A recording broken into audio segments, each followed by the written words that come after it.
సూర్యుడు వస్తాడే, చెమట కూడా వస్తుందే, కానీ గాలి మాత్రం వస్తలేదే.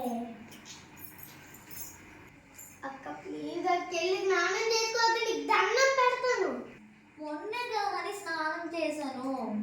ఇచ్చు అక్క ప్లీజ్ అక్క వెళ్ళి స్నానం చేసుకో అక్క. ఫోన్లో నీకోసం స్నానం చేస్తాను. మమ్మీ వేడి పెట్టు. అక్క ఆల్రెడీ ట్యాంక్లో నుంచి వేడి నీళ్ళు వస్తుంటే మళ్ళీ వేడి నీళ్ళు పెట్టమంటావేంటి? కానీ నాకు అసలు వేడి నుంచి స్నానం చేయకపోతే అసలు స్నానం చేసినట్టే ఉండదు. ఏమన్నా